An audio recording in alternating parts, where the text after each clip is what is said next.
भाव भरोसा सहे हर जी निष्ठा निर्मळे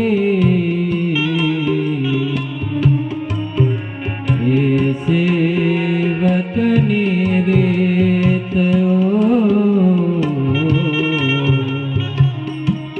हर जी निष्ठा निर्मळे सेवक निरेत सद्गुरु पधारेला सत्संग प्रेमियो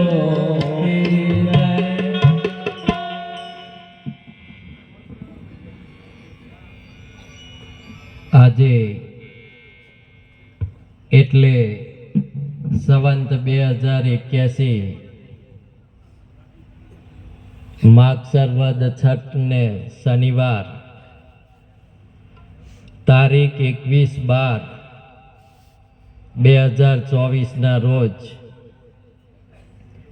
આ મહેસાણા ખાતે રહેતા અને પૂજ્ય ભુદર નિરાત ધામ આશ્રમના આચાર્ય શ્રી મહેન્દ્ર રામ મહારાજ તથા ભક્તિમતી ધર્મિષ્ઠાબેન ના ભાવભીના આમંત્રણને માન આપીને આજે અમારે અહીંયા આવવાનું થયું છે. આજે નિરાત મહારાજની અસીમ કૃપાથી આજનો આ સુવર્ણ જયંતિ મહોત્સવનો કાર્યક્રમ રાખવામાં આવ્યો છે અને એમાં શ્રી ભુદર નિરાત મહાસાગર ગ્રંથનું વિમોચન પણ કરવામાં આવ્યું છે અને આ મહામંચ ઉપર આ નિમિત્તે માલોસના ગાદીથી પધારેલ પરમ પૂજ્ય બાબુરામ મહારાજ, કોટડી ધામથી પધારેલ પરમ પૂજ્ય પરથીરામ મહારાજ, એલદાથી પધારેલ પરમ પૂજ્ય શ્રી ચારણ બાપુ, મોડાસાથી પધારેલ પરમ પૂજ્ય ધનગીરી બાપુ અને પિલુદ્રાથી પધારેલ ગોપાલદાસ બાપુ, એમની સાથે શ્રી નિરાત અધિકારી પુરુષો અને આયોજક સેવા સમિતિ તેમજ પરમ વિવેકી પ્રેમાળ ભાવિક ભક્તજનો તથા સત્સંગ પ્રેમી સજ્જનો, આજે આ ભજન સત્સંગના કાર્યક્રમમાં આપણે સૌ એકત્રિત થયા છે ત્યારે અમારે અહીંયા પહેલી વખત આવવાનું થયું છે ત્યારે આપના સૌનું શરીર સારું રહે, આપના સૌનો સ્વભાવ સુધરે, સમય અને સંપત્તિનો સદુપયોગ થાય અને આપણે જે કંઈ ધંધો રોજગાર મળ્યો છે તેમાં ચોખ્ખું દિલ અને ચોક્કસના કામ સાથે ખંત કાળજી અને એમાં ઉત્સાહ વધારી સુખ શાંતિ અને સગવડ પ્રમાણે આપણે આ જે જીવન મળ્યું છે એની કમાણી કરી અને આ જીવનનું આપણે સૌએ કલ્યાણ કરવાનું છે એવી ભાવનાથી આજે જ્યારે આપણે સૌ એકત્રિત થયા છે ત્યારે આપ સૌના જીવનમાં નિરાત ઈચ્છતા રોહિત રામના જય સદગુરુ.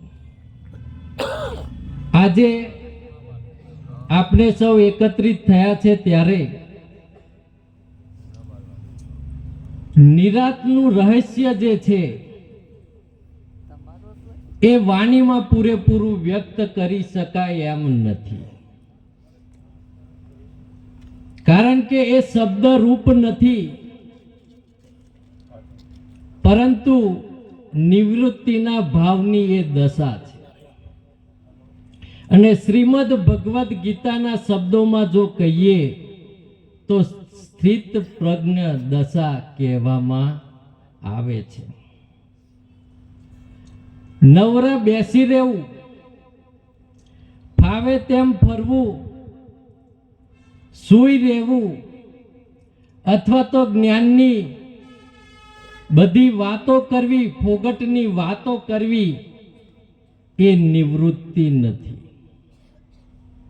આપણે જ્ઞાનની ફોગટની બધી જે વાતો કરીએ એ નિવૃત્તિ નથી, પરંતુ શરીરમાં શક્તિ રહે ત્યાં સુધી, પરોપકારી પ્રવૃત્તિનો પંડ પડે ત્યાં સુધી, મન કર્મ વચનની એકતા, સ્થિરતા ની જે શુદ્ધ વર્તન વ્યવહારની જે દશા છે એને નિવૃત્તિ અથવા નિર્વાણ પદ કહેવામાં આવે છે. અને નિર્વાણ પદ કહેવામાં આવે છે, એને નિવૃત્તિ કહેવામાં આવે છે. અને એ નિરાત શ્રી નિરાત મહારાજે પ્રાપ્ત કરી છે અને એમાં એ પોતે વિલીન થયા છે. તમે જો એમાં એ વિલીન થયા છે અને એ દશા પ્રાપ્ત કરવાની જે નિરપેક્ષ, નિષ્પક્ષતા, નિર્મળ વાણી, સત્ય વચન સ્વરૂપની જે રહેણી છે એને નિરાતનો પંથ કહેવામાં આવે છે. એને નિરાતનો પંથ એને કહેવામાં આવે છે. ભક્તિના ક્ષેત્રમાં અનેક સંપ્રદાયો, પંથો ચાલે છે અને ચાલી રહ્યા છે, પરંતુ નિરાતનો પંથ છે સૌથી નિરાલો. નિરાતનો પંથ છે એ સૌથી નિરાલો.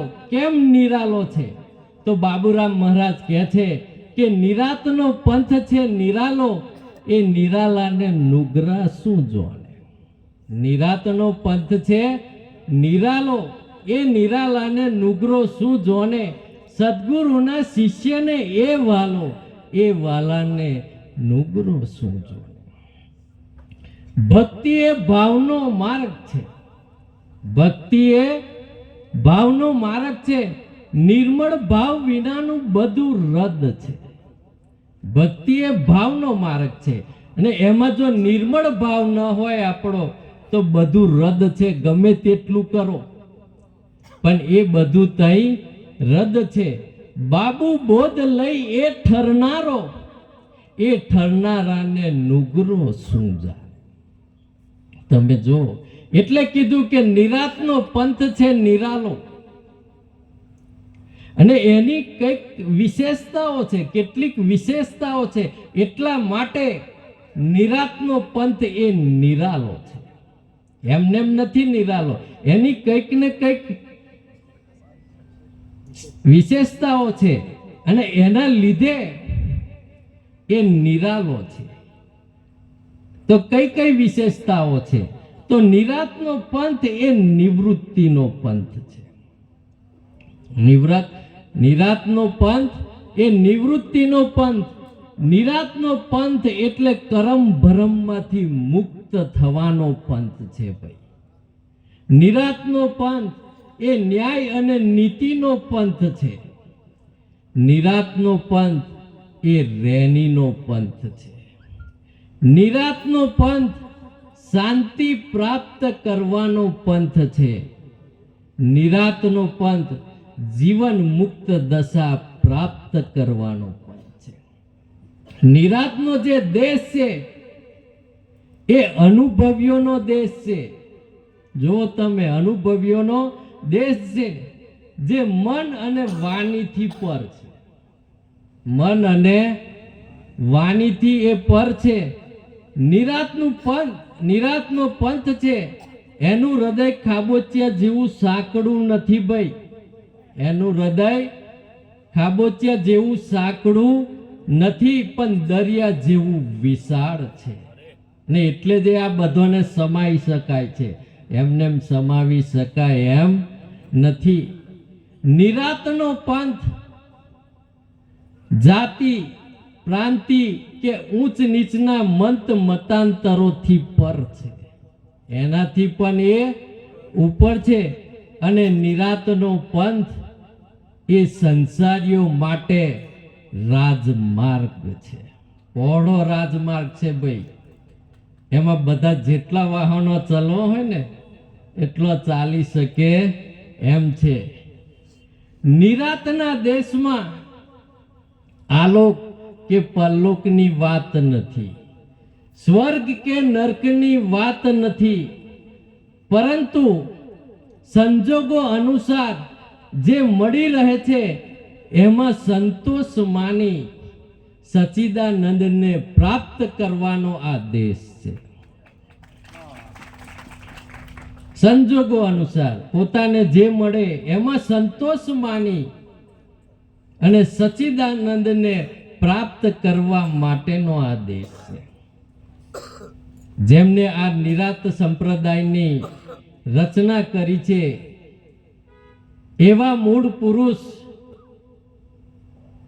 નિરાત મહારાજ, એમને આખી દુનિયા જાણે છે કે આ કોણ છે. પણ નિરાત મહારાજ એ શું છે એ કોક વિરલો જાણે છે. નિરાત મહારાજ એ શું છે એ કોક વિરલો જાણે છે. એમના જીવનમાં જો આપણે ડોક્યુ કરીએ ને ત્યારે આપણને એની ખબર પડે એવી છે. કારણ કે નિરાત મહારાજના જીવનની જો આપણે વાત કરીએ તો સાદગી એમના સંસ્કારમાં હતી. સાદગી એમના સંસ્કારમાં હતી. નમ્રતા એમનું નજરાનું હતું. નમ્રતા એમનું નજરાનું હતું. સંતોષ એમનો સાથી હતો. જો તમે, સંતોષ એમનો સાથી હતો. ભજન એમની ભક્તિ હતી. અને નિડરતા એમની નાળ સાથે જોડાયેલી હતી. નિડરતા નાળ સાથે જોડાયેલી હતી.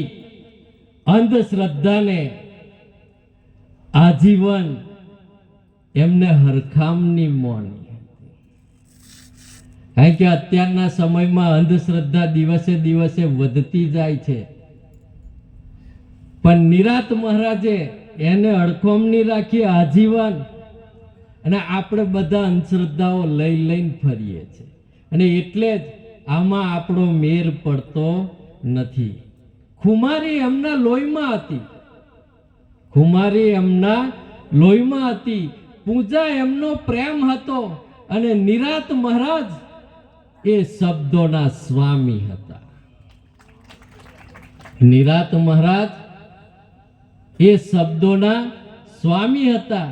એ મૂળ પુરુષની વાત અને એમના આ વટવૃક્ષ નીચે આપણે આજે આ ભજન સત્સંગનો કાર્યક્રમ કરી રહ્યા છે.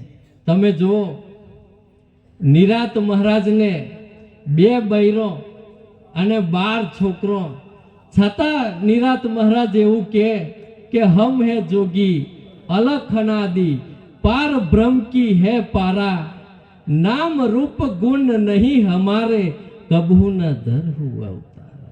जो આવી મહાન વિભૂતિ, આવી મહાન પુરુષ નું ઋણ આપણાથી ચૂકવી શકાય એવું નથી.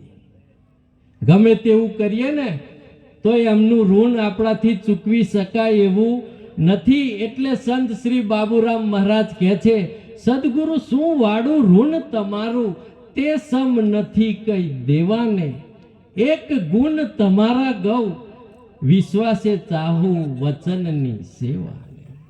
એમનું ઋણ આપણાથી ચૂકવી શકાય એવું જ નથી, તમે ગમે તેવું કરો. એમનું ઋણ આપણાથી ચૂકવી શકાય એવું નથી. આપણે નિરાત શબ્દ જે વાપરીએ છે એ સ્થૂળ દ્રષ્ટિએ નિરાત મહારાજના દેહનું નામ છે, પણ આધ્યાત્મિક દ્રષ્ટિએ જો આપણે જોઈએ તો એમાં ગૂઢ રહસ્ય સમાયેલું છે. અને એ નિરાત મહારાજે એ નિરાત પ્રાપ્ત કરી એટલે નિરાત મહારાજ કહેવાયા. અને જ્યારે પોતે નિરાત પ્રાપ્ત કરી અને નિરાત જ્યારે પ્રાપ્ત કરે ત્યારે આપણે જે નામની જે વાતો કરીએ છીએ તે પણ આપોઆપ આપણને મળી જાય છે. પણ ક્યારે? આપણે નિરાત પ્રાપ્ત કરીએ ત્યારે. ત્યાં સુધી આ મળી શકે એમ નથી. તો નિરાત ક્યારે પ્રાપ્ત થાય? તો બાબુરામ મહારાજ કહે છે કે નિરાત શેમાં સમાયેલી છે? તો નિરાત ન્યાયના નિર્ણયમાં છે. નિરાત કઈ છે? ન્યાયના નિર્ણયમાં છે, પ્રીતિના પૂરમાં છે, શાંતિની સ્થિતિમાં છે, નીતિના નિશ્ચય બળમાં છે, ક્ષમાની ક્ષણોમાં છે અને સ્વધર્મના શ્વાસય બળમાં છે. અહીં નિરાત સમાયેલી છે. અને આ જે ગુણ બતાયા છે બાબુરામ મહારાજે, એ ગુણનું સેવન, એનો વ્યવહાર જો જીવનમાં કરવામાં આવે ત્યારે આપણને નિરાત પ્રાપ્ત થાય છે. અને જ્યારે એ નિરાત પ્રાપ્ત થાય ત્યારે નામની જે વાત કરી છે એ આપોઆપ આપણને મળી જાય છે. એના માટે આપણે બીજું કશું કરવાની જરૂર નથી. આપણે જીવનમાં સદ્ગુણોને ધારણ કરવાની જરૂર છે. એનો વ્યવહાર આપણે જીવનમાં કરી લેવાની જરૂર છે. અને જેટલો વ્યવહાર સદ્ગુણોનો આપણો થાય તેટલી નિરાત આપણને પ્રાપ્ત થાય અને તેટલું નામ આપણને મળે છે. એમને મળી શકે એવું નથી. એવું નથી કે આમ તેમ બધું કર્યું એટલે મળી જાય, એવું નથી ભાઈ. એ તો મનને શુદ્ધ જ બનાવવું પડે. તમે જો કે આ નામ એમને પ્રાપ્ત થાય એવું નથી. એટલે આ નિરાત પ્રાપ્ત કરવા માટે, આ નામને પ્રાપ્ત કરવા માટે સેવક ભાવે રહેવું એ જરૂરી છે. કારણ કે અહીં કાચા પડીએ છીએ આપણે, બીજું બધું જ કરીએ છીએ પણ સેવક ભાવે રહી શકતા નથી. અને જ્યાં સુધી સેવક ભાવે ન રહેવાય ત્યાં સુધી આપણી નિષ્ઠા છે એ નિર્મળી થતી નથી. અને જ્યાં સુધી આપણી નિષ્ઠા નિર્મળી ન થાય ત્યાં સુધી આ જે નિરાત મહારાજે નામની વાત કરી છે એ બહુ ગણું છેટું છે. એટલે સતપુરુષ હરજીવન દાસ મહારાજે આપણને કીધું કે સત્ય વચન સેવન કરે ભાવ ભરોસા સહિત હરજી નિષ્ઠા નિર્મળી એ સેવકની રીત. આ જગતની અંદર બધા જ ભક્તિ કરે છે, કોઈ ભક્તિ કરતું નથી એવું કહી શકાય એમ નથી. દરેક માણસ કોઈકને તો ભજે છે અને કોકના તો એ સેવક છે, શિષ્ય છે, ભક્ત છે જ. કોઈ નથી એવું કહી શકાય એમ નથી. તો ભક્ત કોને કહેવાય?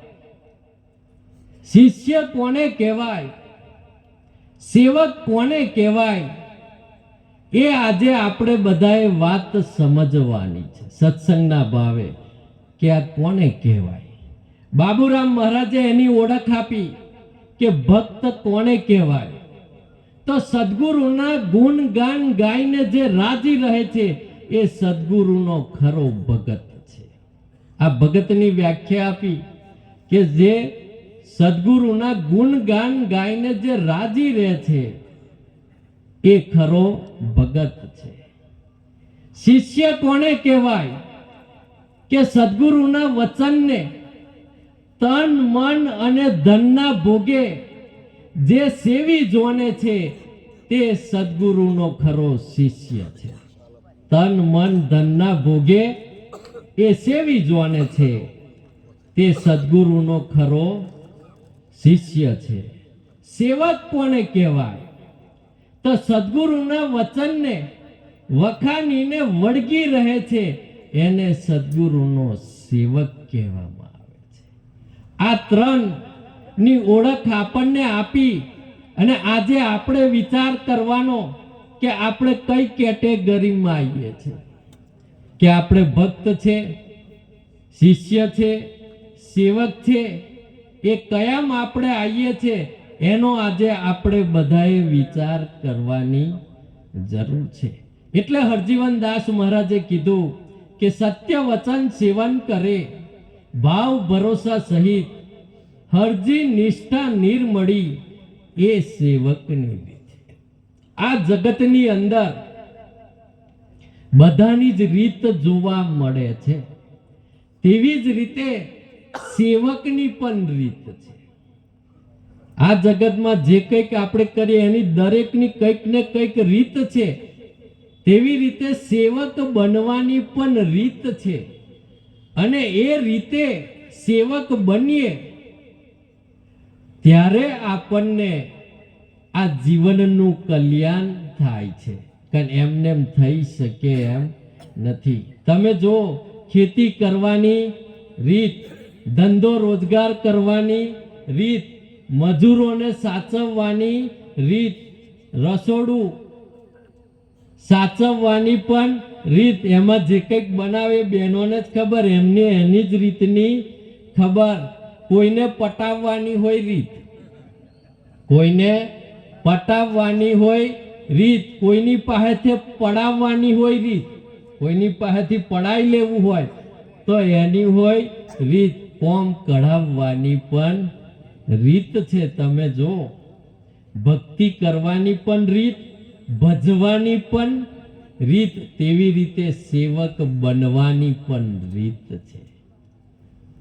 એ રીતને આપણે સમજવી પડે અને એ સમજીએ ત્યારે આ સત્ય વચનનું સેવન થાય છે. કારણ એ થઈ શકે એવું નથી. અહીંયા જે બધા આવ્યા છે એમાં કેટલાય ભક્તો પોતે ખેડૂત હશે અને પોતે ખેતી કરતા હશે, પણ સવારે વહેલા ઉઠીને ખેતરે જાય અને આમ તેમ ઓટા મારીને ઘેર આવી જાય ને પછી ફર્યા કરે તો આખું વરહ માથે પડે. એવું થાય કે નહીં? આખું વરહ માથે પડે. પણ આપણે ખેડૂત છે એટલે ખેતીની રીતને આપણે સમજવી પડે. એ ખેતીની રીત છે એ આપણે સમજવી પડે. તો જે કંઈ ખેતરમાં હોય તો બોટો આપણે કાઢવો પડે, ઊંડી ખેડ કરવી પડે અને સીધા ચાહ કાઢવા પડે. સારું બિયારણ લાવીને ઓરવું પડે, પાણી પણ પાવું પડે. છોડ મોટો થાય તો દવા ખાતર પણ બધું કરવું પડે. એની માવજત એ પણ રાખવી પડે ને પાક પણ સાચવવો પડે. અને જ્યારે પાક તૈયાર થાય અને લણવાનો સમય આવે ત્યારે એને લણવો હોય પડે. અને લણ્યા પછી ઘરમાં રાખી મૂકીએ તો ના ચાલે, એને ખેતર આપણે બજારમાં વેચવા જવું પડે અને વેચીએ અને એમાંથી જે કંઈક આપણને મળે છે ત્યારે આપણો વિકાસ થાય છે. જો તમે આ ખેતીની રીત છે અને આ રીતે આપણે કરીએ ત્યારે જીવનમાં આપણે સફળ બનીએ છીએ, ત્યારે કંઈક બે પૈસા આપણે કમાઈએ છીએ. એમને કમાઈ શકતા નથી. આપણે તો હું આ ગુરુનો સેવક, ફલોના સંપ્રદાયનો સેવક, આવું કહેવામાં જ રહ્યા છે. પણ સેવકની રીત શું છે એની કોઈને ખબર નથી. સેવક ગમે તેના બનો, એના હાથે કોઈ સવાલ નથી. ગમે તેના બનો, ગમે તે જાઓ, એના હાથે આપણે કોઈ સવાલ નથી. પણ સેવકની રીત છે એ સમજવી ખૂબ જ જરૂરી છે. આપણે ખેતી ગમે તે પાકની કરો, એના હાથે કોઈ સવાલ નથી. જમીન પોતાની કરો કે ગીરે રાખીને કરો કે પછી દોને રાખીને કરો, ગમે તે કરો, પણ ખેતી કરવાની રીત તો એક જ છે. એમાં કઈ બીજું આમ તેમ છે નહીં. તેવી રીતે આ સેવક બનવાની રીત છે એ આપણને હરજીવન દાસ મહારાજ આપણને બતાવે છે. અત્યારની જો વાત કરીએ તો સેવક બનાવવામાં વધારે ધ્યાન આલે છે. અત્યારની જો વાત કરીએ તો સેવક બનાવવામાં બધા પડ્યા છે, પણ હરજીવન દાસ મહારાજ કહે છે કે સેવક બનવાની રીત જોનો, અમારા બની જાવ એવું એ કહેતા નથી. કારણ કે જે સંત, સાચા સંત સદગુરુ જે છે એ ક્યારેય સેવક બનાવતા નથી. આ વાત સમજી લેજો. જે સાચા સંત સદગુરુ છે એ ક્યારેય સેવક બનાવતા નથી, પરંતુ એમના સેવક બની જાય છે. આટલો ફેર છે. આપણે અડિયો અહીં કાઢીએ છીએ, સેવકો બનાવવામાં પડ્યા છે, પણ એનો કોઈ મતલબ નથી. પોતાનો પણ ઉદ્ધાર થવાનો નથી અને જે સેવક બનવાની અડિયો કાઢે છે એમનોય મેર પડવાનો નથી. એટલે હરજીવન દાસ મહારાજ આપણને આ સેવકની રીત બતાવે છે કે સત્ય વચન સેવન કરે, ભાવ ભરોસા સહિત, હરજી નિષ્ઠા નિર્મળી, એ સેવકની રીત. આ રીત બતાવી કે સત્ય વચનનું સેવન કરો, ભાવ ભરોસા સહિત, સત્ય વચન પર ભાવ ભરોસો રાખો અને પોતાની નિષ્ઠાને નિર્મળી બનાવો, એ સેવકની રીત. આ ત્રણ બાબત આપણને બતાવી છે અને એનો વ્યવહાર આપણે જો જીવનમાં કરતા હોય તો કોઈને પૂછવા જવાની જરૂર નથી. આપણે સેવક છે એ વાત નક્કી છે. પરંતુ સદગુરુના સેવક બન્યા વગર, અહીં વાત હવે સમજવાની છે કે સદગુરુના સેવક બન્યા વગર સત્ય વચનનું સેવન એ થઈ શકતું નથી. સેવક બન્યા વગર સત્ય વચનનું સેવન થઈ શકતું નથી. અને જે સદગુરુનો જે સેવક છે એ સદગુરુની સેવા સિવાય કઈ બીજું ઈચ્છતો નથી. એ કોઈ ઈચ્છા સદગુરુ પાસે રાખતા નથી. એમને સત્ય વચનની સેવા જ વાલી છે. એમને બીજું કશું વાલું નથી. અને એ સત્ય વચન પર આપણે જેટલો ભાવ ભરોસો રાખીએ એટલી નિષ્ઠા આપણી નિર્મળી થાય. અને જેટલી નિષ્ઠા નિર્મળી થાય એટલું નામ આપણને પ્રાપ્ત થાય.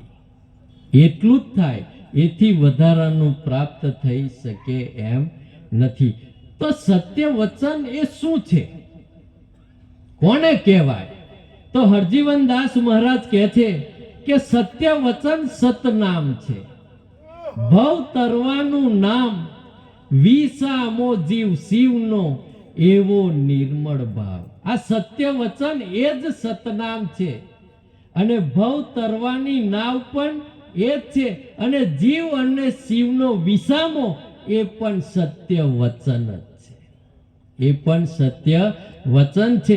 એવો નિર્મળ ભાવ સદગુરુ સાચા કહીએ, 8 પહોર દિન રાત રેની રાખી રહીએ, હરજી રેની એ જ ભાવની નિર્મળ શક્તિ, સેવો સત્ય વચન એ જ છે સાચી ભક્તિ. સાચી ભક્તિ કઈ? સાચા પુરુષોના જે સત વચનો છે એનું જીવનમાં સેવન કરીએ એટલે ભક્તિ થઈ ગઈ. એના માટે આપણે બીજું કશું કરવાનું રહેતું નથી. પણ આ થાય એવું નથી. અને એટલે જ હરજીવન દાસ મહારાજ તો કહે છે કે સાચી સેવા એ જ શબ્દનું સેવન કરવું. જે આ સત વચનોના જે શબ્દો છે એનું સેવન કરવાનું કહે છે કે સાચી સેવા એ જ શબ્દનું સેવન કરવું, હૃદય વાલો હક, ધ્યાન ધનીનું ધરવું, ધ્યાન ધનીનું એ જ સત્ય વચન પર નિષ્ઠા. જો આપણે શું કરવાનું? સત્ય વચન નું ધ્યાન આપણે ધરવાની જરૂર છે, પણ આ કોમ આપણે કરતા નથી. બીજું બધું કરીએ છીએ, પણ જે કરવાનું છે તે આપણે કરતા નથી. સંત પખુ સેજ લાજે સુની પ્રતિષ્ઠા. જો આપણાથી સત્ય વચનનું પાલન ન થાય અને તમે જેમને ગુરુ કર્યા હોય, જેમને માનતા હોય, તે એમની જોડે રહો, બેસો, ઉઠો, જમો, એમની જોડે સૂઈ પણ રહો, એમનો ઠેલો હોય ઊંચકો, છતાં પણ આપણી પ્રતિષ્ઠામાં વધારો થતો નથી. કેમ નથી થતો? કારણ કે એમનું જે સત વચન છે એનું પાલન આપણે કરતા નથી. અરીસા, અભિમાન, અહોનિશ લાગે અકારો. જે સત્ય વચનનું સેવન કરે છે એને આ બધું અકારું લાગે છે. હરજી સાચી સેવા, ભજન ભવ તરવાનું એ બારું. કઈ સેવા બતાવી? સત્ય વચનની સેવા. આ સંતોના જે શબ્દો છે એ સત્ય વચન છે, અને એનું જેટલું સેવન થાય, એનો વ્યવહાર જીવનમાં જેટલો થાય, એટલી જ આપણી નિષ્ઠા જે કહીએ છીએ, એટલે આપણી દોનત એ નિર્મળી થાય. કારણ એમને એમ થઈ શકે એમ નથી. પરંતુ આપણે આટલી બધી ભક્તિ કરીએ, આટલા સંત મેળાવડામાં આવીએ છીએ, પણ સત્ય વચન તરફ કોઈનું લક્ષ્ય નથી. એમાં આપણી સુરતા નથી, અને જ્યાં સુધી સુરતા નથી ત્યાં સુધી આ જીવ છે એ ઠરી શકવાનો નથી. અને એટલે જ હરજીવન દાસ મહારાજ તો કહે છે કે સદગુરુ શબ્દે સુરતાના ચોટી, સાર જડે પછી શેનો. સદગુરુ શબ્દે સુરતાના ચોટી, પછી સાર જડે પછી શેનો. હરજી જે સાંભળે તે સાચું માને, ફેરો ટળે ના ચોર્યા. જે સાંભળે એ બધું સાચું જ મોને, તો આ 84 નો ફેરો છે એ ટળી શકવાનો નથી. એટલે કીધું કે ભાવ ભરોસો રાખો. સદગુરુના વચનો પર આપણે ભાવ ભરોસો રાખવાની જરૂર છે. કે જે સાંભળે એ પ્રમાણે જો ચાલ્યા તો આ 84 ના ફેરા ક્યારેય મટવાના નથી. એક ભાઈને પેટમાં દુખાવો થયો, અને દુખાવો થયો એટલે વૈદ્ય પાસે ગયા, અને વૈદ્યને કીધું કે ભાઈ મને પેટમાં દુખે છે તો કંઈક દવા કરો. એટલે વૈદ્યે તપાસ કરી અને એક સરળ એવો રસ્તો બતાવ્યો કે ભાઈ ખીચડી અને દહીં ખાજે. ખીચડી અને દહીં તું ખાજે એટલે તને આ પેટ દુખે છે તે બધું મટી જશે. વાત આપણી અહીં છે કે સદગુરુ શબ્દે સુરતાના ચોટી, સાર જડે પછી શેનો. વૈદ્ય કહ્યું, વાત સાંભળી લીધી કે ખીચડી અને દહીં તું ખાજે. આવું બોલતો ચાલતો એ જાય છે. કારણ કે અત્યારના જેવી મોટરસાયકલો, 4 વ્હીલ ગાડીઓ નહીં, સાયકલો નહીં, ચાલતા જવાનું. એટલે પોતે ચાલતો જાય છે, અને ચાલતો જાય છે ત્યારે પગમાં કોટો વાગ્યો. અને જ્યારે પગમાં કોટો વાગ્યો એ કાઢવા જાય છે ત્યાં પેલી વાત ભૂલી ગયો. ખીચડી અને દહીંની જે વાત કરી એ વાત ભૂલી ગયો, અને અડીએ હું ચડી ગયો, ખાચીડી.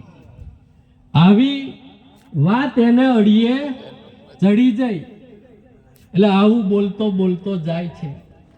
રસ્તામાં એક ખેડૂત હતો, બાજરી કરેલી, અને એને સાચવવાનું કામ એ પોતે કરતો હતો. અને આ સમયે આ પેલો બોલતો જાય છે કે ખાચીડી.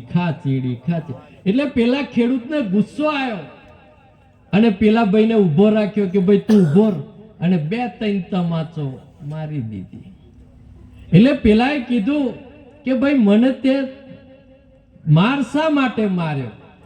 ત્યારે પેલા ખેડૂતે કીધું કે હું કેટલા સમયથી આ ખેતરને હાચવું છે કે આ ચકલો ખાઈ ના જાય, અને તું એવું કહે છે કે ખાચીડી ખાચીડી, એટલે તને માર્યો છે. તો ભાઈ હવે મારે હું બોલવું? કે હવે મારે હું બોલવું? કે તારે હવે એવું બોલવાનું કે ઉડચીડી ઉડચીડી, હવે તારે આવું બોલવાનું. એટલે પેલા ચાલતો ચાલતો જાય ને ઉડચીડી ઉડચીડી બોલતો બોલતો જાય છે. આગળ જાય છે ત્યાં રસ્તામાં પારધીએ જાર પોથરેલી ચકલોને પકડવા હારું. એની જાર પોથરેલી, પણ ઘણો સમય થઈ ગયો છતાં એકય ચકલું એમાં અડીએ ચડ્યું નહીં. અને આ સમય પેલો બોલતો બોલતો જાય ઉડચીડી ઉડચીડી. એટલે પારધીએ સાંભળ્યું એટલે ઊભો રાખ્યો અને પાછી 2-3 તમાચો મારી. પેલા ભાઈ પૂછ્યું, ભાઈ કેમ મને માર્યો? તારે કીધું કે કેટલા સમયથી આ જાર નાખી છે પણ એમાં એકય ચકલું ફસાયું નથી, અને તું એવું કે છે કે ઉડચીડી ઉડચીડી. એટલે હવે તારે આ કહેવાનું નથી ભાઈ, પણ કે હવે મારે શું કહેવાનું? કે આવી જા ફસાઈ જા, આ જા ફસા જા, આ જા ફસા જા, આવું તારે કહેવાનું છે. આવું બોલતો બોલતો એ જાય છે. ત્યારે રસ્તામાં કઈ ઘર આવ્યું, તે 2 ચોર હતા. તે એક ચોરી કરવા પેઠેલો ને પેલો તે જોવે કે કોઈ આવે છે કે નહીં, એની એ નિગરાની રાખે. આવું બોલતો બોલતો જાય છે કે આ જા ફસા જા, આ જા ફસા જા. એટલે પેલાને રીહ ચડી, જે બીજો ચોર જે બહાર ઊભો હતો એને રીહ ચડી અને 2-3 તમાચો પાછી મારી. પેલાએ કીધું કે ભાઈ આવું તમે શા માટે કરો? કે તારે આવું નહીં બોલવાનું, આવી જા ફસા જા, આવી જા ફસા જા, એવું તારે બોલવાનું નહીં. કે ભાઈ હવે મારે શું બોલવાનું? લઈ જાઓ ખુશી થાવ, લઈ જાઓ ખુશી થાવ, આવું હવે તારે બોલવાનું. અને આ અડીએ ચડી ગયું પાછું, અને પાછું બોલતા બોલતા પેલો જાય છે. આવું બોલતો બોલતો જાય છે.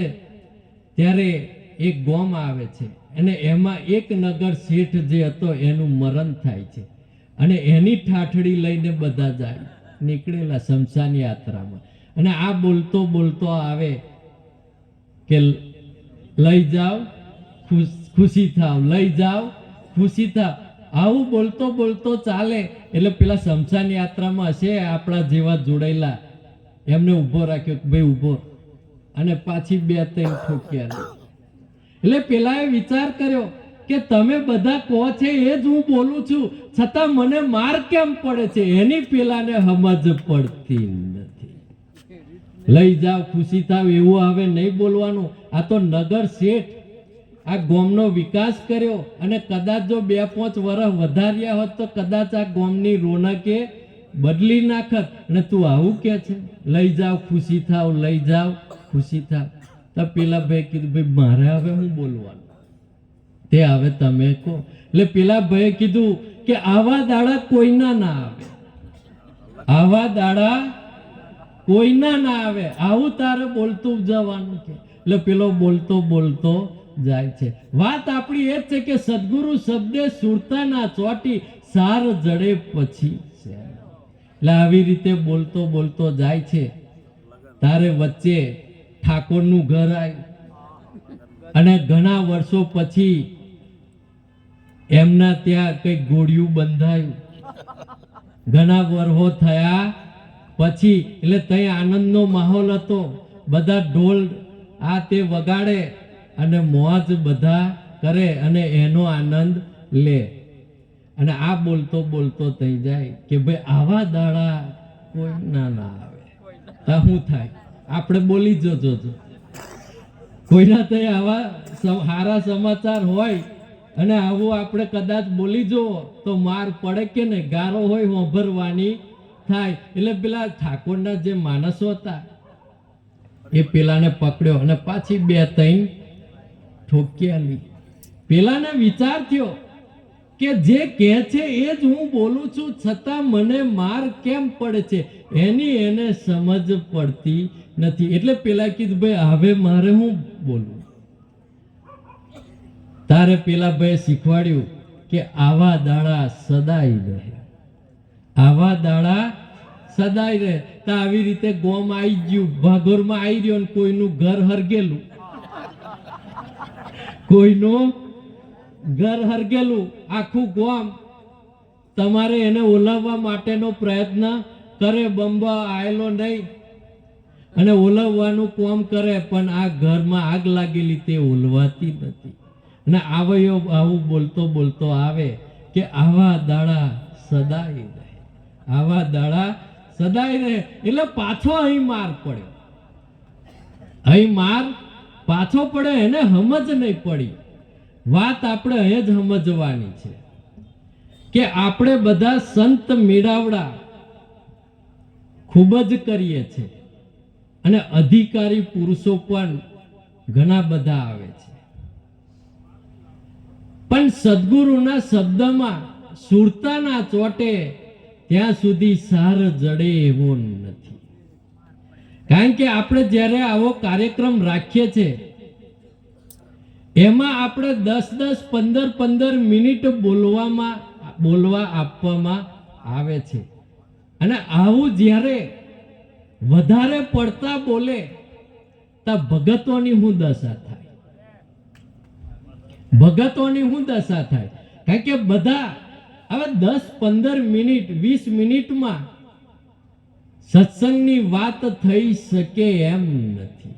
તમે જુઓ, કારણ કે એટલા બધા ભેગા થાય એના કરતો એવું નક્કી કરો કે ભાઈ 2-3 જે છે ગુરુ મહારાજ એ સત્સંગ કરે અને એમાં ભક્તોની સુરતા ચોટે એવું આપણે કરવાની જરૂર છે. કારણ કે આપણે આવું કરશું અને બધાને જો બોલવાની આપણે તક આપ્યા કરીએ તો આ જે આપણી સમક્ષ જે ભક્તો બેઠા છે એમની જે સુરતા છે એ ક્યારેય ચોંટવાની નથી. કારણ કે એમને શંકાઓ ઊભી થાય. જો તમે, કારણ કે દરેકની વાત અલગ અલગ છે. આજે અમે કહીએ તે પણ જુદી, બીજા સંતોએ કીધી તે પણ જુદી, બીજોએ કીધી તે પણ જુદી. તો જે આપણું મન છે એ ઠરી શકે એમ નથી. એટલે હરજીવન દાસ મહારાજે આપણને આ સરળ વાત સમજાવી દીધી કે સદગુરુ શબ્દે સુરતાના ચોટે સાર જડે પછી શેનો. હરજી જે સોંભરે તે સાચું મોને તો ફેરો ટળે, 84 નો ફેરો આ ટળે એવો નથી. કારણ કે સુરતા ચોટે એવું આપણે બધાએ કરવું પડે, એવી સમજ ભક્તોને આપણે આપવી પડે અને એ આપીએ ત્યારે જ એને સત્સંગ કહેવામાં આવે છે.